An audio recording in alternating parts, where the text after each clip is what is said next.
One of the things that's really exciting is that we really have an opportunity to grow it well beyond Alabama, but throughout the entire United States. So this referral network is really open to any mental health professional within the United States.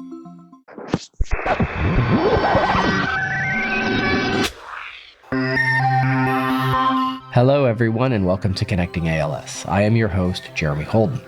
August is National Wellness Month, an opportunity to reflect on self-care and to identify ways to manage stress and cultivate healthy routines. Wellness means more than simply the absence of illness.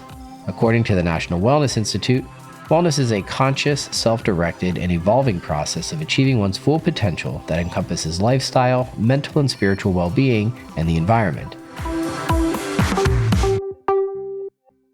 The journey to wellness is unique to each person. It starts with self-awareness, understanding our strengths, weaknesses, and what areas of wellness need more attention. Practicing wellness and self-care is key to improving your ability to live a longer, healthier life. Making a concerted effort to keep your mind healthy is just as important as keeping your body healthy, particularly for people living with ALS and their caregivers. Be sure to check out the link in the show notes to learn more about a pilot study on mindfulness and self-compassion for people with ALS called Compassion Pals, which was inspired by the mindful self-compassion. Learning to apply the concepts of mindfulness to daily life can be helpful in finding a path to living in the moment. To understand the role that wellness plays in making ALS livable, we turn this week to Melissa Enfinger, a care services director for the ALS Association based in Alabama. Melissa, thank you so much for being with us this week on Connecting ALS. Thanks for having me, Jeremy. Couldn't think of a better person to have on to talk about this supremely important topic, and that being of wellness. I have an intuitive sense of wellness means, and if forced to define it, I would say it's the state of being well. But what do we really mean when we talk about wellness? Jeremy, I think that you'll find that there are different ways to frame and discuss wellness depending on who you ask. But when I consider wellness, I really think of it beyond just a state of wellness. And actually, if you go to the Global Wellness Coalition, they really define it as the active pursuit of activities, choices, and lifestyles that lead to a state of holistic health. And I think what's really important is they really give two important aspects of that definition. And the first is that wellness is not a passive or static stage, but it's an active pursuit. A lot of times in care services, we talk about the importance of being proactive in your treatment and care.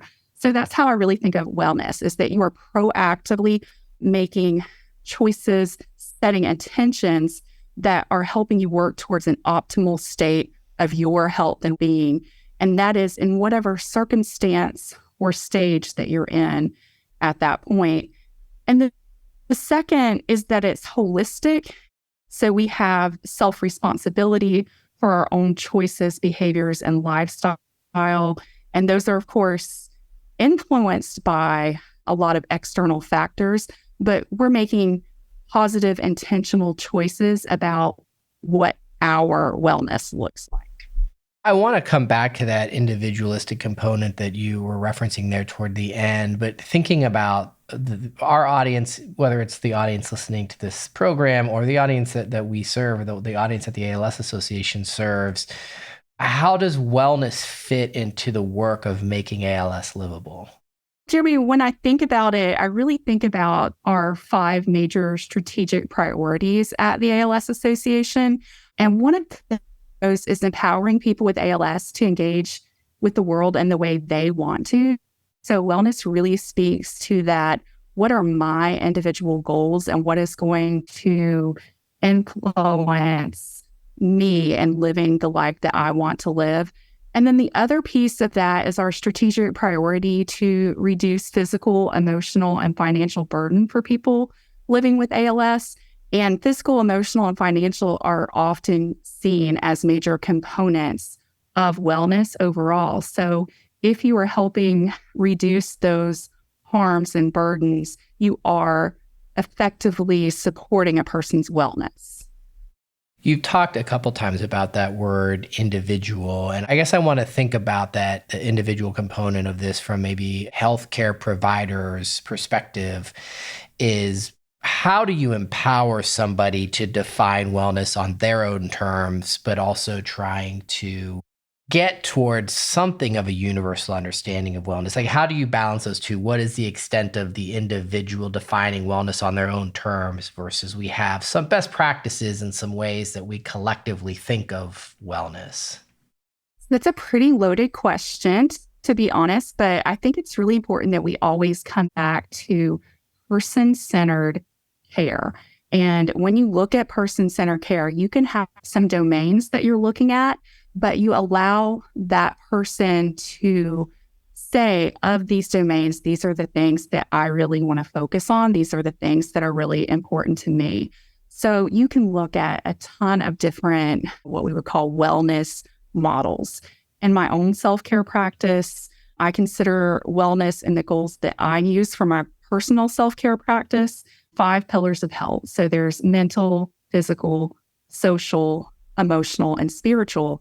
But I've certainly seen models that include a minimum of 6 or 12 and add in elements such as financial and environmental wellness. And I think all of those things are important. We can talk about them. I have worked with many people affected by ALS who say they like to really focus in and not get overwhelmed with lots of different categories. I had one gentleman who was telling me, okay, you're telling me that I need to conserve energy and focus on what's really important. But then if I listen to every single provider in my world, there is a to-do list of 100 things that I need to get done in a day. So how can I do both of those things, talking back to balance? And that's a really fair question. If there are 20 things that would be really good for you to be able to do today to optimize your health, once we talk through all of it, it's still ultimately going to be up to you about which of those things that you give your intention and care and energy to. And those things are very much personal and really factor into you living the world, engaging in the world the way that you want to. It was a loaded question, but this is why you have you on, because you defanged it and got right to the meat of what I was trying to ask. We recently had Brooke Eby on this show and talking about social media influencer living with ALS, and she's using her platform, talking about using her sense of humor and what she thinks of as her inherent ability to make jokes, crack jokes, and disarm people with humor. And earlier this year, we talked to a team of researchers who are working to make video games optimized for people living with ALS. And I guess my question is, to what extent, you touched on this a little bit in your last response, but to what extent is pursuit of things that bring us joy, to what extent does that factor into, say, my definition of wellness, an individual's definition of wellness? Oh, I think it's essential because a lot of times people think of wellness in a healthcare kind of component as like, am I physically well? But to me, I think of your physical health as being the form that allows the function of full wellness pursuits and activities. Those personal things that you enjoy are the things that add value and life to your life. And that's very different for everybody. And I've seen people do all kinds of things to adjust their environment and their life in a way that allows them to continue to do those things that bring them joy and wellness. So I think the video games is a really great example. I live in Alabama, so there's a lot of our state that's very rural and nature-based. For example, I worked with a gentleman who very much enjoyed nature and his farm and being able to interact with animals and see things on the farm. He wasn't interested in TV or video games at all. So one of the things that they did as he continued to progress is that he took out one of the walls in their bedroom and turned it into a picture window and then set up what I would call almost an animal sanctuary at the front. So we had bird feeders and squirrel feeders and different types of plants that were seasonally blooming so that he could still really enjoy nature anytime that he was sitting in his bed or in his chair from the room if he couldn't get out onto the farm that day. And that was an important part of his wellness, very much person-centered. And I've seen people do it with all kinds of things. Some of those things take a considerable more amount of effort than others, Sure. where you might have a need for more assistive technology or other supports. And that's really where your support and your healthcare team come in to say, all right, if this is the thing that's important to you, and this is how you experience joy and feel yourself, then how can we, given your current circumstances, help you best experience those things? What resources are available for people listening who may want to think about ways to enhance their wellness? I'm sure that will vary depending on where your audience is, but certainly assistive technology, durable medical equipment, all of those things are going to factor in hugely. There's also rehab engineers and specialists that are available pretty much anywhere through a various referral systems. So I would reach out to your healthcare team, your care services coordinator, and say, hey, this is the thing that I want to think through, and who can you connect me with that might be able to help me? And I do have to give a shout out to the ingenuity that people show all of the time continues to astound me. I worked with a gentleman who was the creator of the Power Beach wheelchair, because Wow. he and his wife moved down, built their dream house in Orange Beach, Alabama, and then he was diagnosed with ALS. His thought was, all right, not going to have this amazing beach house and not be able to enjoy it. So Sure. he pulled together his own team of people, and they had many iterations to where they got to this amazing Power Beach chair that they then turned into a business and rent out to people when they visit the beach. It's just amazing to me that when people have a wellness goal and they have the right supports and the right motivation, how they can do things that really not only add value and joy to their life, but affect the overall community. That's a great story. And as a lover of all things beach and coast, that really touches me quite deeply. It strikes me, Melissa, that wellness has a connection, a tangible connection maybe to mental health. And I wanted to ask about the mental health referral network and the role that can play in wellness, but in just overall health. Yeah, absolutely. And there's certainly been more of a focus on mental health overall, I believe. But back in 2001, the ALS Association here in Alabama was fortunate to receive some funding from LT Pharma America to start the building of our ALS mental health referral network. And we are continuing that goal. And there's really three major components of that. One of them is education. So we partnered with Mental Health America, the Montgomery chapter, to provide some continuing education content for mental health professionals that are interested in supporting people affected by ALS with their mental and emotional wellness. We also have some resources and materials that we like to share and connect people with that have been created and are internally available from the ALS Association.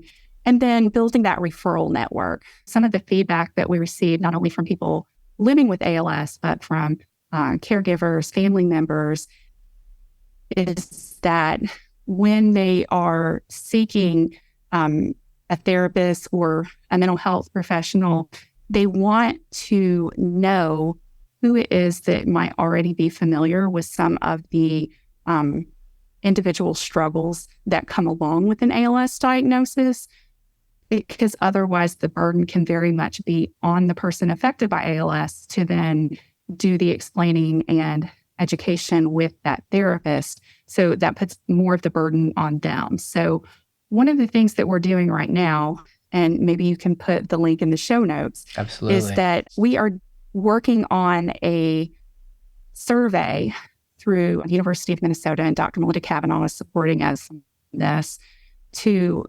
survey mental health professionals that are interested in supporting mental health for people affected by ALS.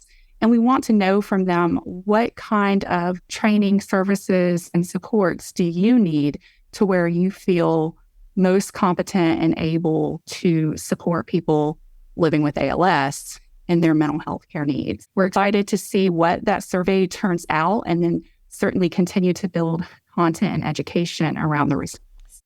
We will definitely share a link in the show notes to that resource. Thank you for bringing that up. And strikes me, this referral network has been around for some time, and it's interesting to see the growth and the development of that model overlapping with a time in the last 20 or so years where there's increasing acceptance that mental health is health. Certainly a lot of work still to do on that front, but we've come a long way since the referral network first came into being.